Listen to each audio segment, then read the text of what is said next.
오늘은 에베소서 16과죠. 어린아이가 되지 말라라는 제목 가지고 에베소서 4장 13절부터 16절까지 말씀을 함께 살펴봤으면 좋겠습니다. 먼저 마음의 문을 열매를 같이 한번 읽어볼까요?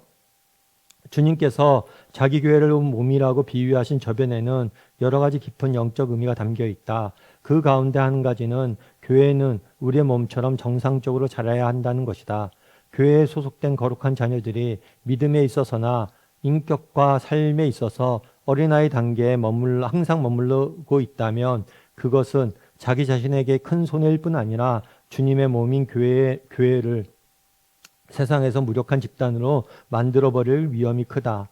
이 문제가 너무 심각한 것이기에 교회를 양육하고 자라게 할 책임을 지도록 교육자를 세우신 것이다. 영적으로 만년 어린아이가 되지 않도록 오늘 본문을 주의 깊게 배우도록 하자. 오늘은 뭘 배우게 되죠? 오늘은 주제가 뭐냐면 영적 성숙과 성장이. 그럼 왜 영적 성숙과 성장에 대해서 배워야 될까요?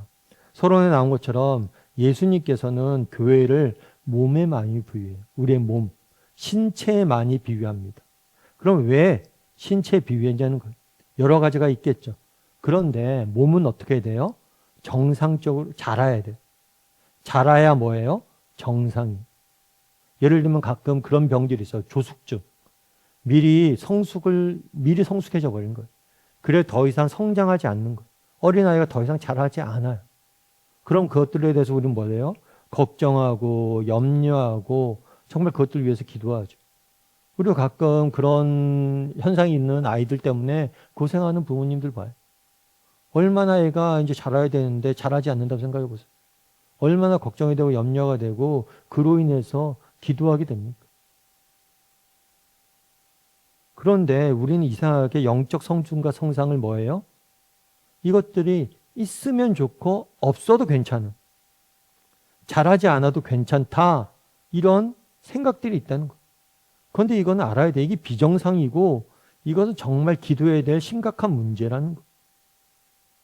그런데 많은 사람들이 나 영적으로 미성숙해도 별 관심이 없어요. 성장해 가는데. 그런데 그것은 정말 아이가 자라지 못하는, 어린아이가 자라지 못하는 것 같은 그런 비정상적이고 심각한 문제라는 거예요. 그래서 오늘은 어떻게 하면 우리가 영적 성장과 성숙에 대해서 어떻게 하면 영적 성장과 성숙을 할 수 있을지에 대해서 함께 배우고 또 이것들이 정말 정상임을 다시 한번 깨닫는 그런 시간이 되었으면 좋겠습니다. 말씀에 씨를 뿌리며 같이 한번 볼까요? 1번 문제 이렇게 되어 있죠. 13절을 보면 우리가 신앙생활을 하면서 추구해야 할 영적 성장을 2단계로 말씀하신다. 그것들은 무엇인가?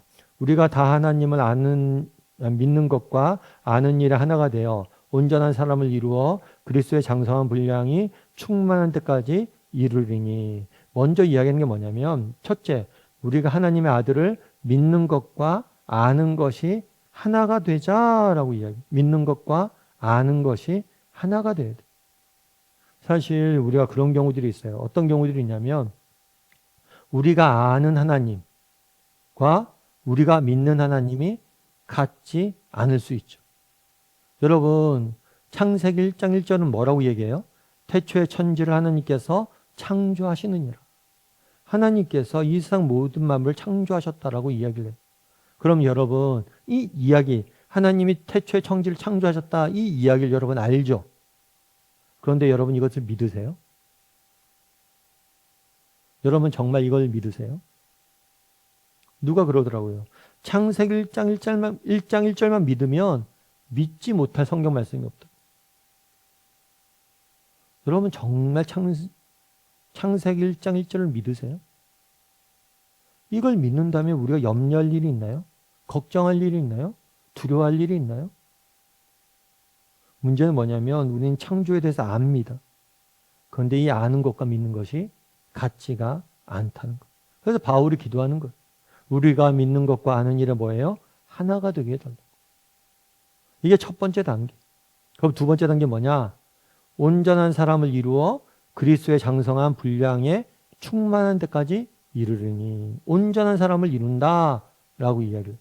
온전하다라는 건 또 완전하다, 온전하다 이런 건 뭐냐면 몸이 있어요. 예를 들어서 몸이 있으면 몸 각 부위가, 신체 부위가 제자리를 찾는 거. 제자리에 찾아 있는 거. 예를 들면 그런 거잖아요. 발이, 예를 들어서 예를 들어서 다쳤어요. 팔이 골절됐어요. 그럼 어떻게 해요? 그걸 뼈를 맞추죠. 그 제자리를 찾게 하는 것. 그것이 온전하다는 단어. 그리고 또 이 온전하다는 단어는 다른 데서는 어떻게 쓰이냐면 목적에 맞는. 우리가 하나님이 우리를 지으신 목적, 그 목적에 맞게 정말 하나님의 목적에 어울리게 정말 하나님의 자녀답게 그리스도인답게 살아가는 것. 그래서 온전한 사람을 이룬다는 건 뭐냐면 영적으로 완전한 정말 성숙한 그런 사람을 이룬다는 것. 그런데 이 온전한 사람을 이루는 건 그럼 어떻게 되는 거냐? 뒤에 설명되어 있어. 그게 뭐냐면 그리스도의 장성한 분량이 충만한 데까지 이르리니. 장성한 분량. 장성하다는 건 뭐냐면 다 자랐다는 거. 그래서 다르게 말하면 예수님처럼 되는 거. 우리가 믿는 것과 아는 일 하나가 되어서 온전한 사람을 이루어 예수님처럼 되자. 그러니까 온전한 사람은 어떤 사람이냐? 예수님과 같은 사람. 예수님의 인격과 예수님의 삶을 닮아가는 사람, 그런 사람이 되자라고 이야기를 하고 있습니다. 그리고 두 단계, 믿는 것과 아는 것의 하나가 되는 것, 그리고 우리가 우리의 신앙 인격이 예수님을 닮아가서 예수님처럼 되는 것, 그것이 바로 우리가 영적인 단계 두 가지를 바울은 나누어 설명하고 있는 거죠. 2번 문제 같이 한번 읽어볼까요? 가장 기본적인 단계는 하나님의 아들을 믿는 것과 아는 일 하나가 되도록 하는 데 있다. 다시 말해 우리가 믿는 예수 그리스도와 아는 예수 그리스도가 일치해야 된다는 것이다. 이것을 위해서는 교회에서 말씀을 열심히 배워야 된다. 당신이 아는 예수님의 그리스도와 믿는 그리스도는 동일함과 아는 일과 믿는 일에 하나가 되어야 된다 했을 때 먼저 아는 일과 믿는 일 하나가 되기 위해서는 첫 번째 해야 될 게 뭐냐? 알아야 돼. 배워야 돼. 하나님이 어떤 분이신지 배워야죠. 알아야죠. 믿죠. 알지도 못하는데 어떻게 믿어요? 그런데 안다고 앞서 얘기했던 것처럼 저절로 믿는 게 아니에요. 아는 걸 우리가 믿으려고 노력해야 돼. 그래서 한번 이야기해 보세요. 당신이 아는 예수님과 당신이 믿는 예수님은 동일한가? 이 부분에 대해서 한번 이야기를 좀 나눠봤으면 좋겠어요. 하나님과 아는 것과 믿는 것이 동일한가? 앞서 얘기했던 것처럼 정말 창세기 1장 1절 세상이 하나님이 이 세상 모든 만물을 지으셔서 우리가 알잖아요. 그런데 그것들을 믿고 있는가? 예수님이 부활하셨다는 걸 우리가 배워서 알잖아요. 그것들을 믿고 있는가? 예수님이 죽음을 이기고 사망 권세를 이기고 부활하셨다는 사람을 우리가 믿는다면 우리가 두려워할 일이 뭐가 있어요? 우리도 예수님처럼 부활할 겁니다. 그리고 부활하신 예수님이 우리를 지켜주실 텐데. 예수님께서 사망 권세를 이긴 사람 아무도 없잖아요. 우리 인생의 최후의 원수, 이것들을 이기셨는데, 이것들을 이기신 분이 우리와 함께 하시는데 우리가 두려워할 일이 있나요? 한번 점검해 보세요.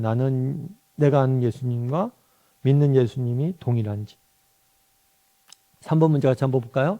13절에 나오는 온전한 사람을 이루어 라는 말씀을 다시 한번 주의해서 보라. 무엇이 온전한 사람인가? 이것을 설명하는 것이 그 다음에 따라 나오는 그리스도의 장성한 분량이 충만한 데까지 이르는 것이다.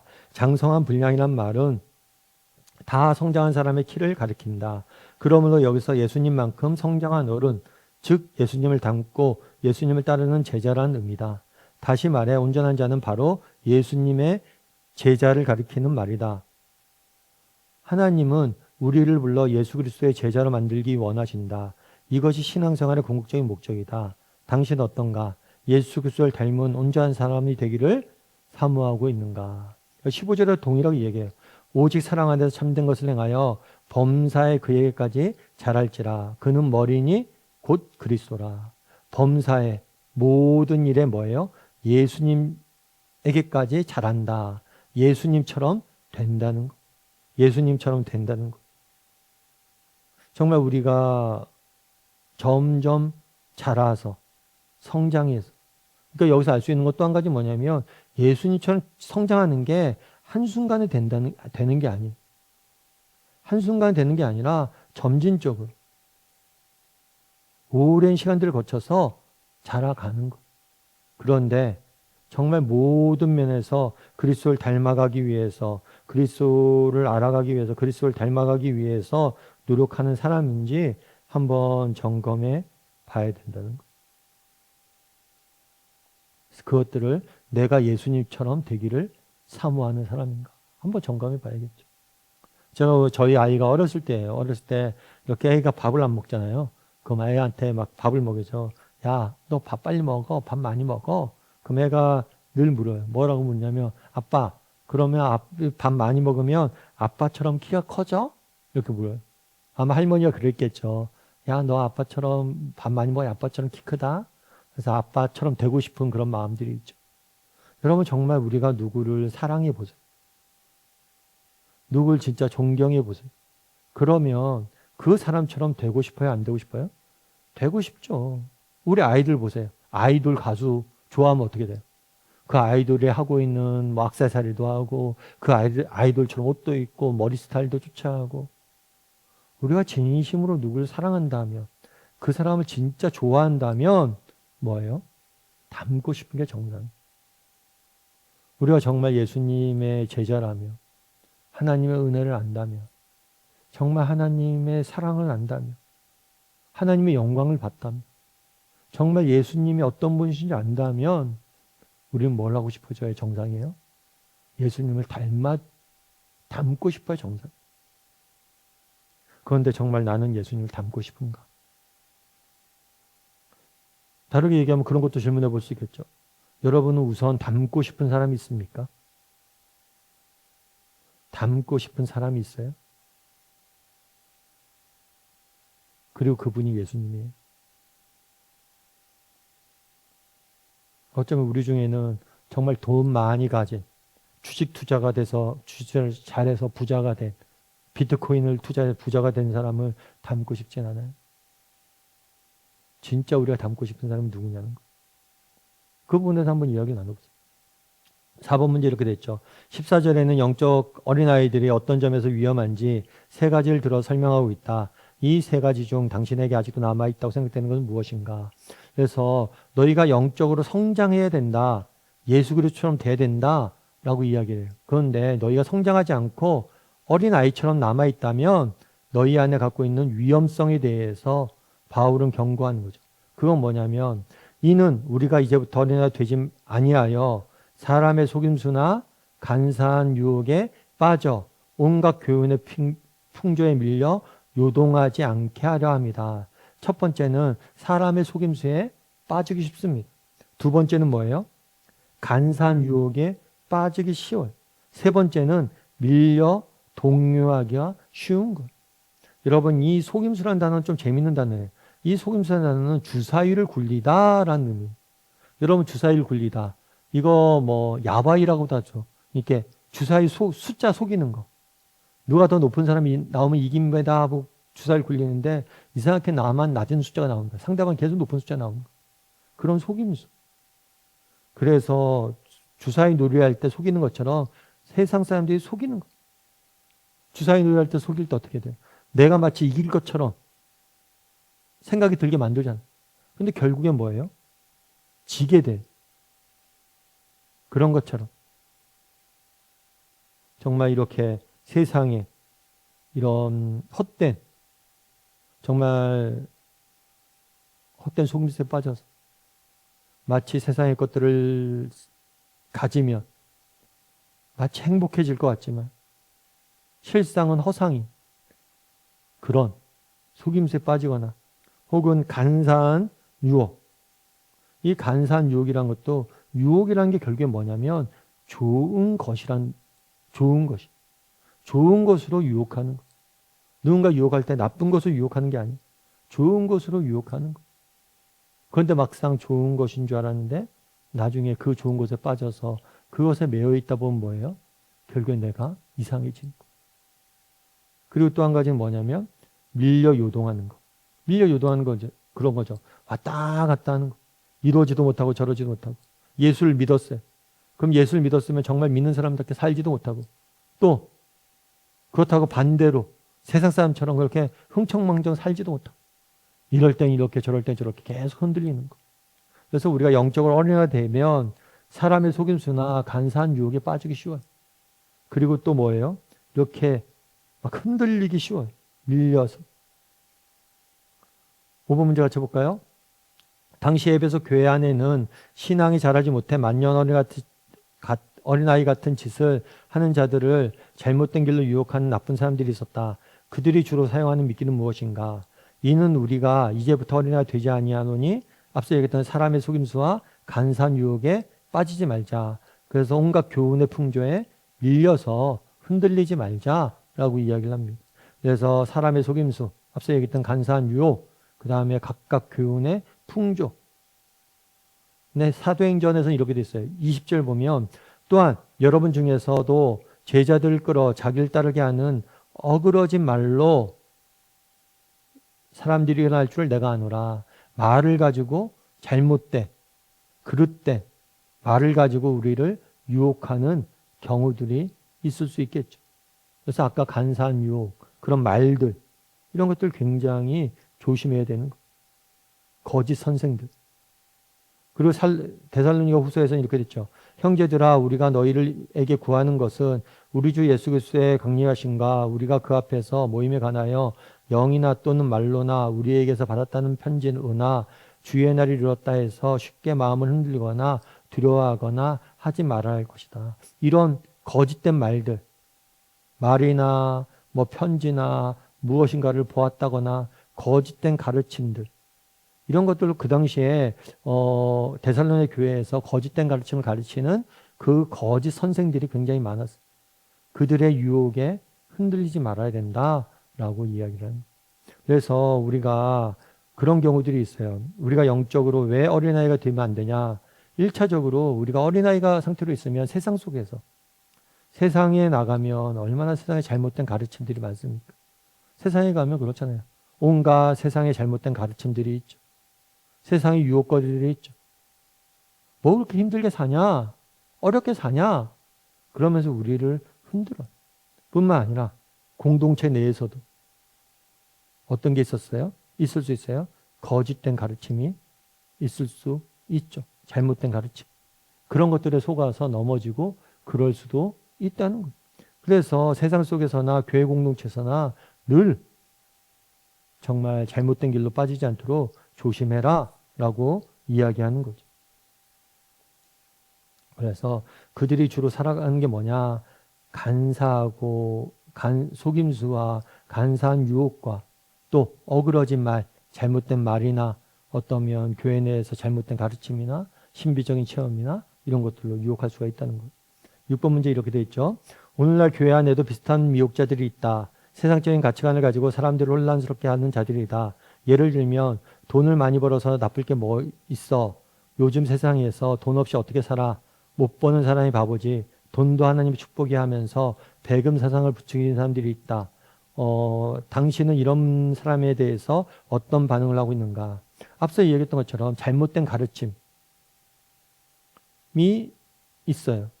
그런데 이 가르침이 뭐냐면 세상에만 있지 않고 세상을 넘어서 교회 안에도 있을 수 있다는 거. 그래서 목사님은 대표적인 예로 뭘 들었어요? 물질 만능주의. 물질 만능주의.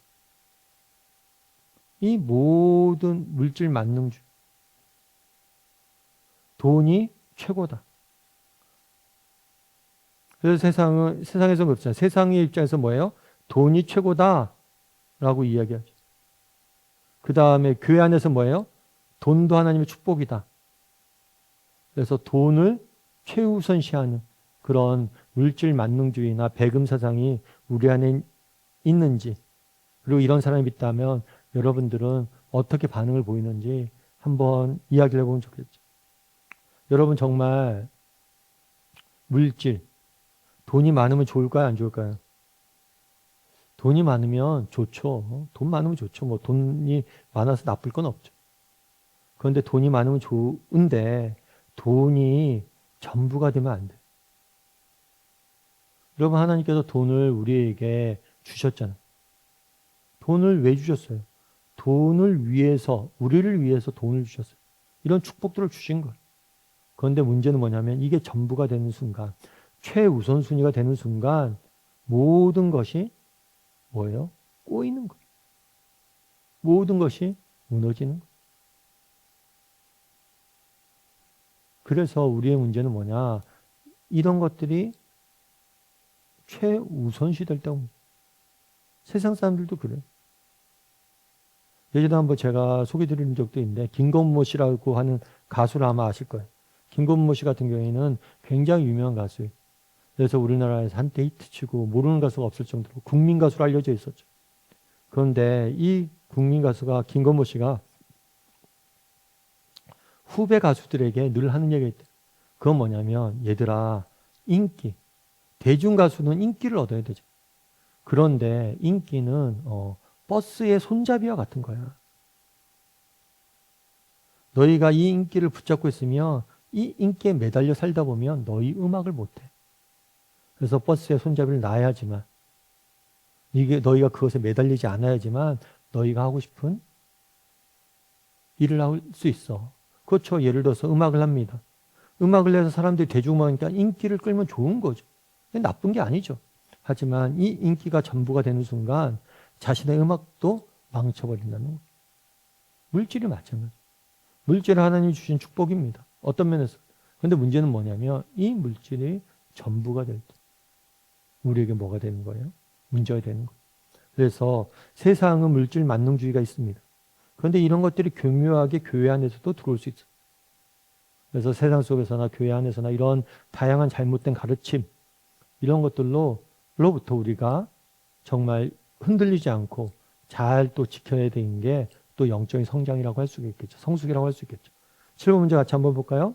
우리의 믿음을 흔드는 세상 통제에 말려들지 않기 위해서는 신앙의 목표를 높게 잡아야 한다. 다시 말하면 예수님처럼 온전한 자가 되려는 목표를 세워야 하는 것이다. 목표가 높은 사람은 낮은 목표를 갖고 있는 사람보다 훨씬 고상한 생각과 행동을 할 수 있다. 그는 웬만한 유혹 앞에서 흔들리지 않는다. 이 말에 당신은 동의하는가? 그래서 한번 이야기를 나눠보세요. 오늘 본문에 보면 그런 거잖아요. 너희가 믿는 일, 아는 일과 믿는 일에 하나가 되어야 된다.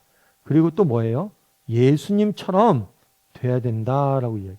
그럼 우리 안에 의문이 들 수가 있어요. 어떤 의문이 들 수 있어요?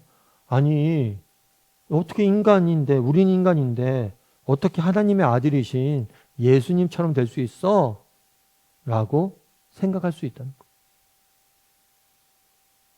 왜 이렇게 높은 기준을 제시하는 거야? 라고 이야기할 수 있는 거예요. 그럼 왜 이런 높은 기준을 제시하고 있는 걸까요? 문제에서 뭐예요? 이 목표가 뭐예요? 높아야 된다. 그래야지만 뭐예요? 우리가 정말 사소한 것들은 이겨낼 수 있다는 거예요. 우리가 예를 들면 그런 거예요.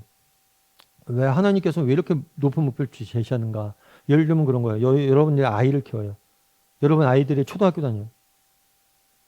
얘야, 너 공부 열심히 해서 나중에 좋은 대학교 가라. 꼭 서울대학교 가서 너 하고 싶은 걸 해야지. 이렇게 얘기해요. 그런데 아이가 에이, 저 서울대학교 무슨 서울대학교예요? 전 대학교 못 가요. 전 머리가 나빠서 공부해도 대학교는 꿈도 못 가요. 그러니까 저는 대충 고등학교만 졸업할래요. 이렇게 얘기한다면 여러분은 어떻겠어요? 야, 뭐 벌써부터 그러냐. 높게 뭐 서울대학교 못 가더라도 그렇게 높게 목표를 잡아야지. 너 그래도 최선을 다하고 지금 열심히 하지. 맞잖아요. 여러분들 아이들이 초등학교 다니는데 전 공부 못해서 대학교도 못 가요. 저는 그냥 공부 안 할래요. 그러면 되겠어요? 정말 높게 목표를 일단 되든 안 되든 잡아놔야지 뭐예요? 더 열심히 노력하고 살게 되는. 그래서 왜 하나님께서 이렇게 높은 기준을 세웠느냐? 기준이 높아야 돼요. 기준이 높지 않으면 우리가 뭐예요? 쉽게 무너져요. 뭐 그런 거죠. 나 그냥 적당한 그리스도인 될래. 적당한 그리스도인 될래. 이렇게 한번 하고 살아보세요. 그럼 뭐 세상 나가서 이런다면 저렇고 저렇다면 저렇고 계속 흔들리는 거예요. 근데 나 진짜 한번 제대로 예수님 믿어볼래. 이렇게 한번 마음 먹어보세요. 그럼 다르게 되는 거예요. 그래서 정말 우리가 제대로 한번 믿어보자 이런 마음을 가져야 된다는 거예요. 그래서 예수라는 높은 기준을 제시했다는 거예요. 그래서 우리도 정말 제대로 한번 믿어보고 나도 예수님처럼 한번 돼봐야지. 그게 제대로 예수 믿는 거예요. 그렇게 해봐야 된다는 거예요. 8번 문제 같이 한번 볼까요?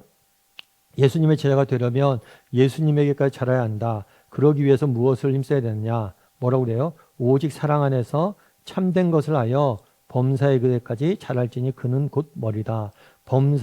사랑 안에서 뭐라고요? 참된 것을 해라. 하여 일단은 행함이 있어요. 노력해야 돼요. 행해야 돼요. 참된 것은 뭐예요? 진리. 정말 진리 가운데 하나님의 말씀 가운데 말씀을 배울 뿐만 아니라 뭐예요? 말씀에 배우고 순종하고 말씀을 행하려고 노력을 해야 돼요. 그런데 이 모든 것을 뭐 안에서? 사랑 안에서. 동기가 뭐예요? 사랑이 돼요.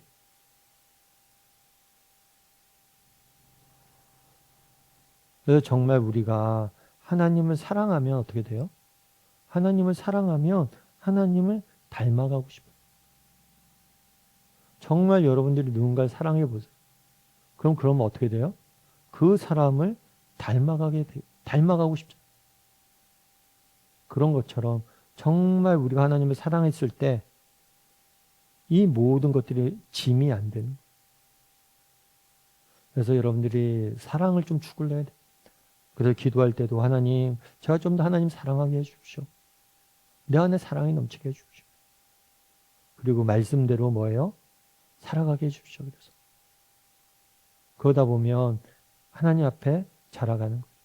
그래서 우리 안에 사랑이 있어야 되고 그리고 진리에 대해서 배워야 되고 그리고 배울 뿐만 아니라 그것들을 행하려고 노력을 해야 돼요. 그것들에 힘써야 됩니다. 삶의 열매를 거두면 같이 한번 볼까요? 16절 주의하여 읽고 그 내용을 생각해 보라. 몸은 철저히 머리의 통제를 받는다. 우리의 몸의 뼈 마디나 기관은 신경 조직을 거쳐 내려지는 머리의 명령에 따라 행동하며 자기의 기능을 수행한다. 이것을 일컬어 몸의 통일성이라고 말한다. 또 한 가지 중요한 것은 지체끼리 서로 사랑하고 돕는 상호작용으로 이른 몸의 유기성이라고 다 부른다. 이 두 가지가 정상일 때 몸은 자라고 사람 구실을 하게 된다. 주님은 교회가 그렇게 되기를 바라신다.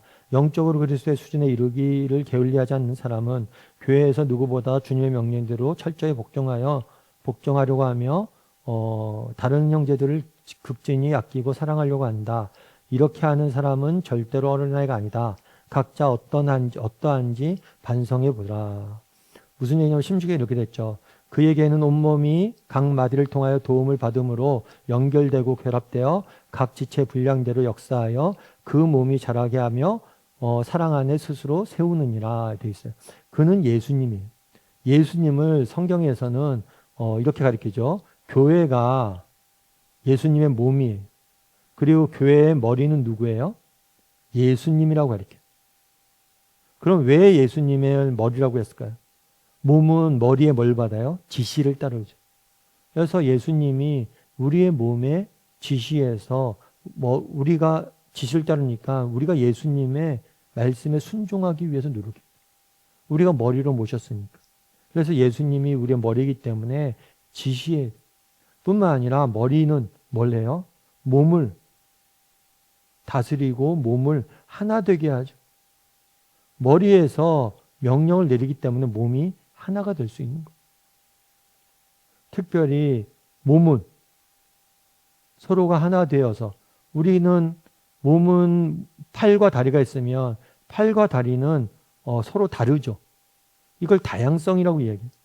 하나님께서 우리 한 사람 한 사람을 다르게 지으셨습니다. 그런데 우리를 한 몸에 두셨죠. 이건 통일성이에요. 그래서 여러분 팔은 건강한데 다리가 건강하지 않는 경우들이 있나요? 아니에요. 팔과 다리는 함께 건강해집니다. 만약에 팔이 병들면 다리도 힘들어져요. 그만큼. 그래서 신앙에 있어서는 두 가지 요소가 있다고 이야기해요. 첫 번째는 뭐냐? 수직적 요소. 그거는 뭐야? 하나님과의 관계죠. 그 다음에 수평적 요소. 그리스도인들. 공동체. 그래서 우리가 영적으로 성숙하려면 하나님과의 관계가 튼튼하고 하나님에 대해서 배우고 하나님 말씀을 순종해야 돼요. 그런데 동시에 공동체 안에서 하나 되고 함께 뭐 해야 돼요? 성장해야 돼요. 그래서 여러분 우리가 다락방 하는 거예요. 여러분 혼자 신앙생활 못해요. 혼자 신앙이 잘하지 않아요. 목사님 저도 마찬가지예요. 제가 목사이기 때문에 혼자 하나님 만나고 하나님께 기도하고 하나님 앞에 설 수 있죠. 하지만 정말 제가 공동체에서 우리 집사님들이나 성도님들 만나서 은혜도 받고 함께 도전도 받아야지 저도 설 수 있는 거예요. 그리고 동료 목사들과 만나서 대화하면서 서로 성장할 수 있는 거예요. 그래서 여러분들이 수직적 관계와 수평적 관계 모두가 필요하다는 거예요.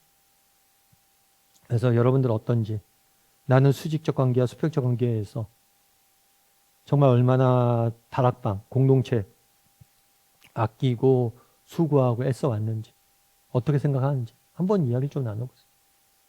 그리고 다락방 이번 주가 이번 학기 마지막이잖아요. 다락방에서 받은 은혜도 좀 나누고 다락방을 통해서 어떻게 영적으로 성장해 왔는지 이야기도 좀 나누고 그런 시간들 좀 가져보세요.